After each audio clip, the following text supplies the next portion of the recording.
Hi friends, ಹೇಗಿದ್ದೀರಾ ಎಲ್ಲರೂ? ಇವತ್ತು ನಾನು ನಮ್ಮ ಗೋಕುಲದಲ್ಲಿ ಸ್ವಾತಂತ್ರ್ಯ ದಿನಾಚರಣೆಯನ್ನು ಹೇಗೆ ಆಚರಿಸುತ್ತಿದ್ದಾರೆ ಎಂದು ನಿಮಗೆ ಸ್ವಲ್ಪ ಮಟ್ಟಿಗೆ ಹೇಳಲು ಬಯಸುತ್ತೇನೆ. ಮೊದಲು ಧ್ವಜವಂದನೆಯನ್ನು ಮಾಡಿ ನಂತರ ನಮ್ಮ ಸಂಸ್ಥೆಯ ಮಹಿಳೆಯರು ದೇಶಭಕ್ತಿ ಗೀತೆಯನ್ನು ಹಾಡಿದರು. ನಂತರ ಗೋಪಾಲಕೃಷ್ಣ ಯಕ್ಷಗಾನ ಗೊಂಬೆಯಾಟ ಸಂಘ ಕಾಸರಗೋಡು ಇವರಿಂದ ನರಕಾಸುರವಧೆ ಗರುಡ ಗರ್ವಭಂಗ ಎಂಬ ಪ್ರಸಂಗವನ್ನು ಗೊಂಬೆಯಾಟ ರೂಪದಲ್ಲಿ ಸಾದರಪಡಿಸಿದರು. ಮಧ್ಯಾಹ್ನ ಊಟದ ನಂತರ ನಮ್ಮದೇ ಸಂಸ್ಥೆಯ ಮಹಿಳೆಯರಿಂದ ಮಂಥರ ಎಂಬ ನಾಟಕವು ನೆರವೇರಿತು. ನಾಟಕದ ನಂತರ ಬಾಲಕಲಾವೃಂದದ ಮಕ್ಕಳು ಒಂದು ಸ್ಕಿಟ್ ಹಾಗೂ ಒಂದು ಹಾಡನ್ನು ಹಾಡಿದರು. ನಂತರ ನಮ್ಮ ಯೂತ್ ವಿಂಗ್ನವರು ಸಖ ಎಂಬ ನೃತ್ಯ ರೂಪಕವನ್ನು ಸಾದರಪಡಿಸಿದರು. ಈ ಸಲ ಸ್ವಾತಂತ್ರ್ಯ ದಿನಾಚರಣೆಯೊಂದಿಗೆ ಶ್ರೀಕೃಷ್ಣ ಜನ್ಮಾಷ್ಟಮಿಯೂ ಬಂದದ್ದು ಒಂದು ವಿಶೇಷ ಆಕರ್ಷಣೆ. ಜನ್ಮಾಷ್ಟಮಿಯ ಪ್ರಯುಕ್ತ ಶ್ರೀಕೃಷ್ಣನಿಗೆ 108 ಬಗೆಯ ಉಂಡೆಗಳನ್ನು ನೈವೇದ್ಯ ರೂಪದಲ್ಲಿ ಸಮರ್ಪಿಸಲಾಯಿತು.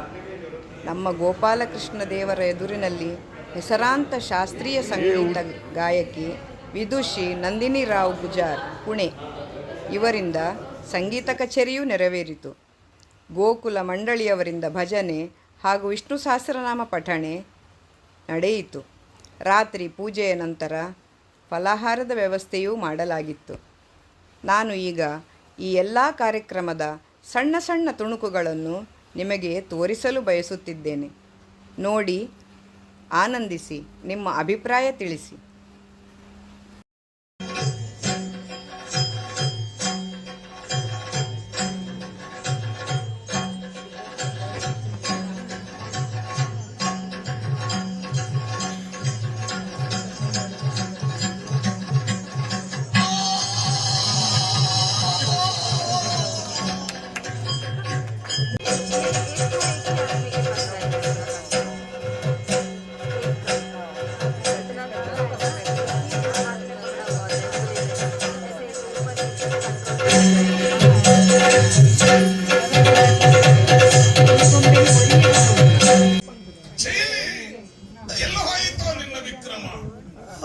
ದೇವತೆಗಳನ್ನ ಸೋಲಿಸಿ ಅಮೃತ ಕಲಶವನ್ನ ಭೂಮಿಗೆ ತಂದ ವಿಕ್ರಮಿಯ ನೀನು.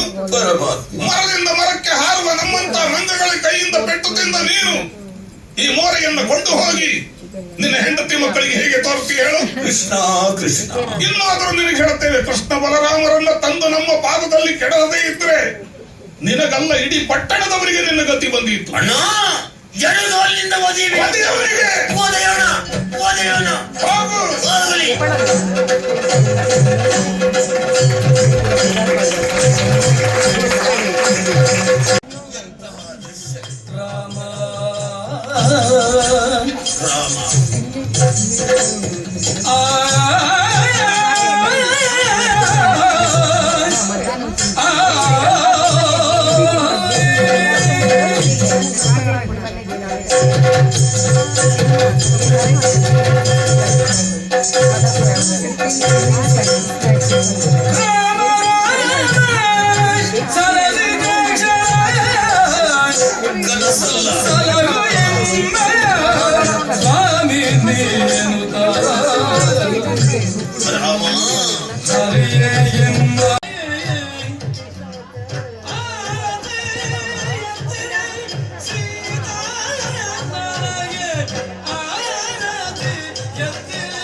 ಬೇಡ, ಯಾಕೋ ನಾಲಿಗೆ ಹಿಡಿತಾ ಇದೆ.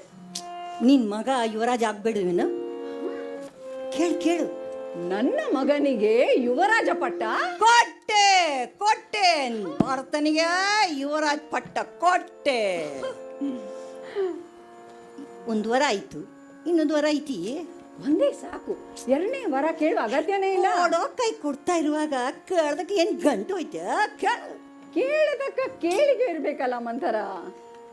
ಭಾರತಂಗ ಯುವರಾಜ್ ಪಟ್ಟ ಕಳ್ತೀಯ, ರಾಮಂಗು ಏನಾದ್ರು ಕೇಳ್ಬೇಡ್ವೇನು?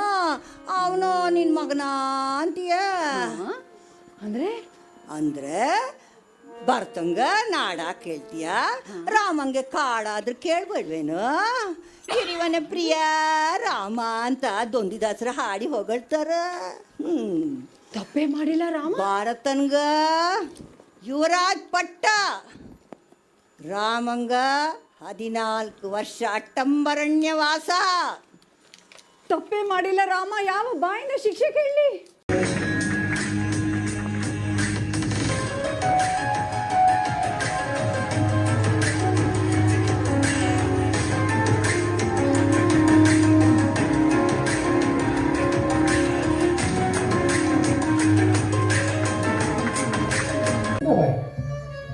ಈಗಲೇ ನದಿ ತೀರಕ್ಕೆ ತೆರಳಿ ಸ್ನಾನಾದಿ ಕಾರ್ಯಗಳನ್ನು ಪೂರೈಸಿ ಬನ್ನಿ.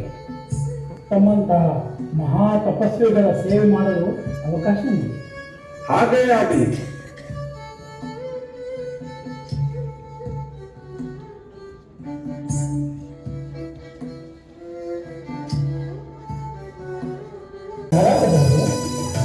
ನಿನ್ನ ಅಭಿಪ್ರಾಯ? ಅಣ್ಣ, ನಮ್ಮ ದುಃಖದಲ್ಲಿ ಒಂದಾಗಿ ಸೇರಿಕೊಂಡ ನಮಗೆ ಹತ್ತಿರದಂಟನಾದಂತಹ ವೀರ್ಯವಾನ್ ಮಹಿಪತಿ ಮತ್ಸ್ಯ ವಿರಾಟನು ಸಂಗ್ರಾಮದಲ್ಲಿ ಭೀಷ್ಮ ಹಾಗೂ ಉಳಿದ ಮಹಾರಥಿಗಳನ್ನು ತಡೆಹಿಡಿಯಬಲ್ಲನು. ಅಗ್ರಜ, ನನ್ನ ಅಭಿಪ್ರಾಯದಲ್ಲಿ ನಮ್ಮೆಲ್ಲರ ಮಾವ ದ್ರುಪದನು ನಮ್ಮ ಸೇನೆಯ ಅಗ್ರಸ್ಥಾನದಲ್ಲಿ ಪ್ರಕಾಶಿಸುತ್ತಾನೆ. ಯಾಕೆಂದ್ರೆ ಆ ನೃಪನು ದಿವ್ಯಾಸ್ತ್ರಗಳನ್ನು ತಿಳಿದಿದ್ದಾನೆ. ರಾಜನ್, ನನ್ನ ಪ್ರಕಾರ ದೃಷ್ಟದ್ಯುಮ್ನನನ್ನು ಬಿಟ್ಟು ಅಂತ ಮಹಾರಥ ಪುರುಷನನ್ನು ಸರಿಸುವ ಬೇರೆ ಯಾರನ್ನೂ ನಾನು ಕಾಣುವುದಿಲ್ಲ. ರಾಜೇಂದ್ರ, ಶಿಖಂಡಿಯು ಇಚ್ಛಾಮರಣೆಯಾಗಿರುವ ಭೀಷ್ಮರ ಒಳಗಾಗಿಯೇ ಉತ್ಪನ್ನನಾದವನೆಂದು ಸಿದ್ಧರು ಹಾಗೂ ಋಷಿಗಳು ಹೇಳುತ್ತಾರೆ. ಆದ್ದರಿಂದ ಅವನೇ ನಮ್ಮ ಸೇನಾಪತಿ ಎಂದು ಅನಿಸುತ್ತದೆ.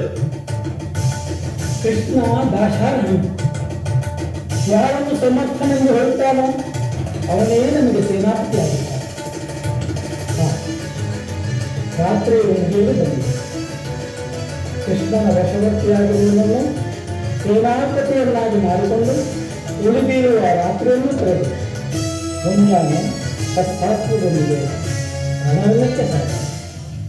ಮಹಾರಾಜ, ನೀವು ಸೂಚಿಸಿರುವ ಸೇನೆಗಳ ನೇತಾರರೆಲ್ಲರೂ ಶೂರರು, ವಿಕ್ರಾಂತ ಯೋಧರು ಮತ್ತು ನಿನ್ನ ಶತ್ರುಗಳನ್ನು ಪುಡಿ ಮಾಡಲು ಸಮರ್ಥರು ಎಂದು ನನಗೂ ಅನ್ನಿಸುತ್ತದೆ.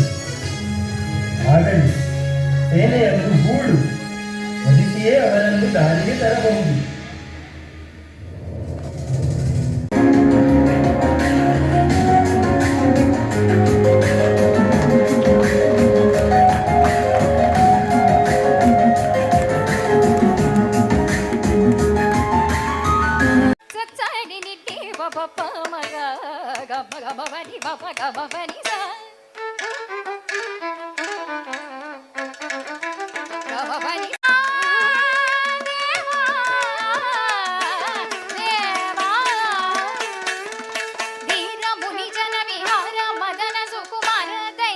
ಸಂಹಾರ ದೇವ ಮಧುರ ಮಧುರ ನಟಿ ಸಾರಸ ಸಾಹಸ ಗಜ ಯುವತಿ ಜನಮಾನಸ ಪೂಜಿತ ಗರಿ ಗರಿ ಸಹಸ. That's the Jugalbandi time of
ರಾಕ್ಷಸನ ಕೊಂದು ರಕ್ಷಿಸಿ ಬೇಗವರು